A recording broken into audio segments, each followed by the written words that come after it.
All right, let's do this. Welcome, ladies and gentlemen, back to the Uper Farmer Cigar Deck Talks. How's everyone doing tonight? I'm doing okay. Busy week, long week. We got our garden in finally, which looks pretty good. Rocky soil we have. Not a ton of clay, so that's a good sign. But a lot of our root crops are not going to do so well this year. But that is what it is. For formalities tonight, we are smoking. Let's get that in focus. The Christoph, Connecticut by Hector A. Mano Dominica. Not bad cigar. Kind of a loose wrap cigar. Had a closed foot though, which I do like that in cigars. And it's Connecticut. I've been smoking a lot of Maduros recently, so it's nice to switch it up. The beer's kind of fun. Sorry about the sun. I know it's in that total wrong position to get good video, but we're drinking Son of a Baptist coffee stout with cocoa nips. So stout, coffee, chocolate probably. I've never had this one before, never even saw this company, saw their logo and knew I had to try it. I like when they have company names, are kind of fun like that. There's probably a story behind it. A little bit of head on there, not bad.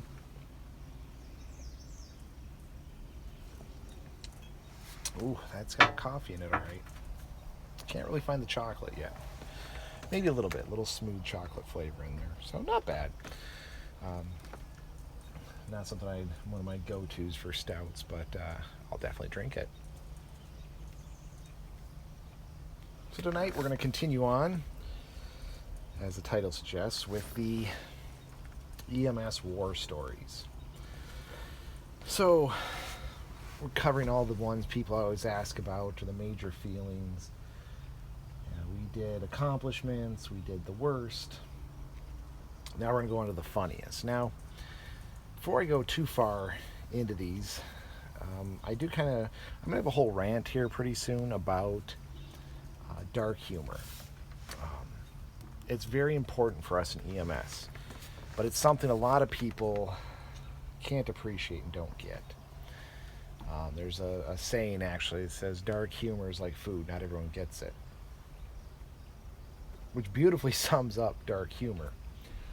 So be aware, a lot of these stories have some funny elements to them.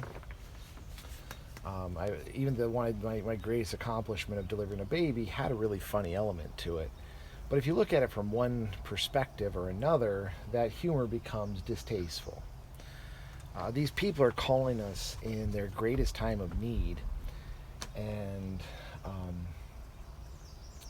there is some humor had in it. There's times to laugh, and I don't like how this one's starting. All right, let's do this. Welcome, ladies and gentlemen, back to the Uper Farmer Cigar Deck Talks. We're back out on the deck here. Beautiful night. Sorry about the sun. It's kind of that really weird, awkward spot. But unfortunately, I only have so much time in a day to film these, so I can't wait for the sun to go down any further. Nor can I get out before it kind of gets in that weird angle. Hopefully I've dipped the camera down. Looks like it's doing all right. So, little updates. Smoking tonight. The Christoph, Connecticut by Hector A. Mano Dominica. The drink is Son of a Baptist. There's the logo. Son of a Baptist. Their coffee stout.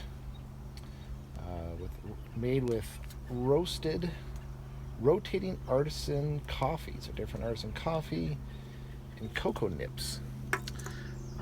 Not a lot of head on the beer. I already poured it. Definitely getting hit with that coffee flavor. Not too much of the chocolate, but not bad. Not more like a dessert beer almost. You'd have that after a meal or something. So tonight we're going to continue on with the EMS war stories. We're covering different emotions, different feelings, common questions we get asked. Tonight we're going to talk about the funniest call. Now I'm probably going to have these videos out of order. A video coming up here soon, I talk about dark humor and why we use it in EMS. I probably should have published that one before this one. But here we are. We're going to roll with the funniest call I was ever on. So if you watch the greatest achievement, or what's your best achievement in EMS, that one had some funny elements to it. But if I'm ever asked what's your funniest call, this one always pops into mind. And it's one of those ones that was a lot better when you were there, like you had to be there. But I've told the story enough, I know how to kind of tell the story. So you kind of get the background, why it was so funny. And everyone laughed. That's why I'm pretty comfortable putting that out there. This is one of my funniest, because everyone involved got a good chuckle out of this one, including the patient and whatnot. So this call actually starts with this mom was kind of down on her luck. She had a lot of hard times, but she was getting her life around. She had a daughter. She really wanted to start building her life up. Well, I'm getting ahead of myself. So we get called out for a 6-year-old that fell. All right, no big deal. We haul out there. We get to the house, and there's this mom hugging a 6-year-old girl with kind of a woman in business attire. And we're talking with her and said, well, what happened here? And she said, well, she was all embarrassed, and the woman said, you did nothing wrong.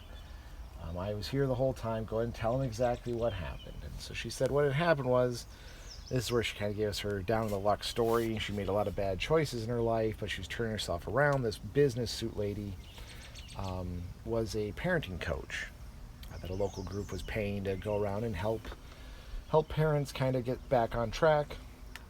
This parenting coach had nothing but good stuff to say about this mother. She said that of all her clients, she was one of the ones that was taking it very seriously and doing a lot with this training. So I was going, what happened? So it turns out the parenting coach was there. The little girl was upstairs in her bedroom, jumping up and down on her bed, just jumping. And the mom was like, oh, I'm going to go up there and spank her butt. And the parenting coach said, no, remember, we're working on that.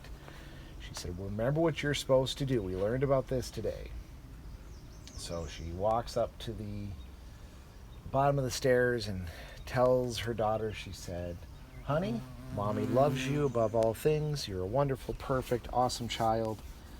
But what you're doing is not making mommy happy. And you want to make mommy happy. So my wonderful, beautiful, awesome girl, please stop jumping on your bed, because that doesn't make mommy happy.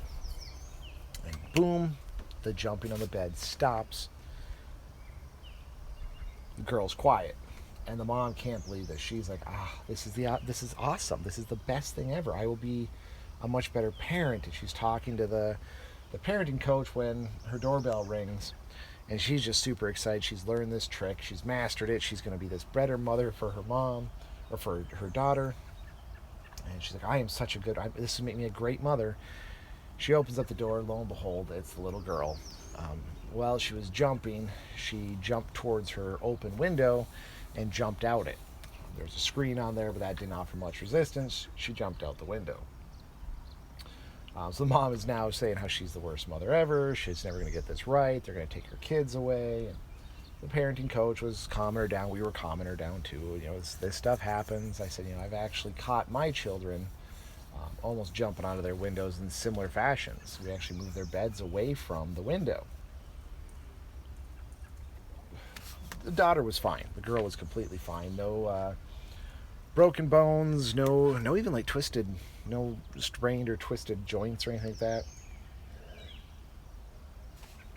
Got her into the hospital.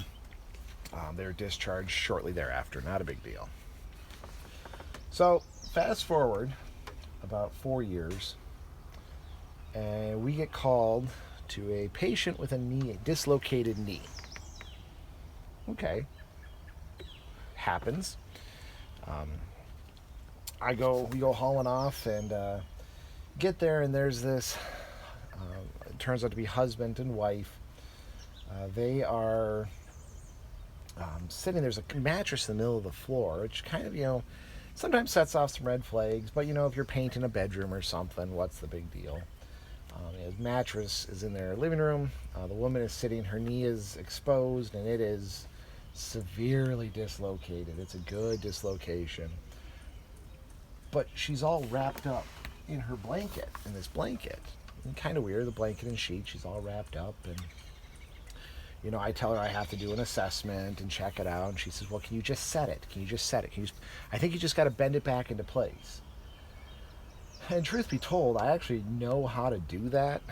It's something I was trained in a wilderness medicine hiking rescue class. Because they kind of taught us how to set our own joints if we had to hike our way out. I knew how. Of course, I wasn't going to do that. I told her, no, we have to take you in. Not a big deal. The doctor will see you. And the husband is just acting weird. And my partner kind of nudges me. And I'm like, what's going on? Something's up. So I look around, and there is rose petals here and there. There's a few candles. And as the patient goes to move, she's wearing this lingerie piece. And so it's like, okay, there's more to this story. So I press a little bit. I was, what's actually going on here? What's going on? Oh, nothing. I slipped and fell and dislocated my knee. And the husband finally looks at her and says, just tell him what happened. So what happened is her husband worked on a shipping boat, on the boats. So he was gone for about 3 months. She knew he'd be coming home, so she set up this romantic scene for him in the middle of the living room. And he was so excited, he ran and jumped into bed and landed his entire body weight onto her knee, buckling it. And they're so embarrassed. She's like, I can't go into the hospital like this. What can I do? So my partner's like, well, we can help you get dressed. It's not a big deal. We can work around this. Whatever we can do. And so I'm doing my assessments some more. We're getting her an IV set up. We're getting some splints and braces ready. My partner's getting some clothes. My partner was female, so she was going to help this lady get dressed so we can get her into the hospital, at least get a nightgown on her or something. I don't know what their plan was. Well, my partner walks to the hallway, and she's like, oh, I see you have pictures of a young little girl. She at school. Does someone need to go pick her up? And like, oh my gosh, yep, our daughter. We got to go pick her up. So I finally look around, and I see some pictures of this little girl, and the light bulb clicks. I say, wait a minute, are you the lady who had the child who jumped out a window like 4 years ago? Oh my God, I have never seen someone get so red. And she just starts laughing and crying. She's like, this was embarrassing before, but now this is unbearable. I can't believe you're the same paramedic. We're all laughing. I'm having a good time with it. We make some small jokes. She actually said it was nice to get a laugh out of this situation, but she said yes. She was the one who had her daughter jump out the window. She's like, now, my husband cracks my leg by jumping on it. She's like, I swear, I just want a simple chest pain or something normal. She's like, because these are always so embarrassing. She's like, every time I have to call 911, it's so embarrassing. So it was really hilarious. We all laughed. I still met up with her or saw her at the grocery store a few years later. And she purposely gave me a wide berth. And she's like, nope, nothing dumb is going to happen to me today. And so we laughed. We went on our separate ways. But it was a good call. I mean, again, it's humor. I'll do the dark humor one coming up here. So you can look up that one and kind of get the rationale why we laugh on calls or make jokes about calls. This one, though, the patient needed to laugh. We enjoyed a good laugh, and it was just that perfect situation of awkward moments. Her two most awkward moments in her life both occurred under my watch. So, um, which is good. I've had some people's most tragic moments happen under my watch. So I was really happy to have these funny, awkward moments with her. And I explained that to her. I said, usually I'm there when someone dies, someone gets, disabled, and I can't say this is awesome that I could be here for these funny, awkward moments. And she did. She thanked me that for the care. She said she really enjoys me as a provider. She just wishes these little accidents wouldn't happen to her. So anyway, there's my funniest call. Anytime someone asks me what my funniest call is, that one always comes to mind. Always brings a smile to my face, and it makes me chuckle when I think about it. Anyway, hope everyone's doing all right, staying safe out there, and we'll talk to you on the next one.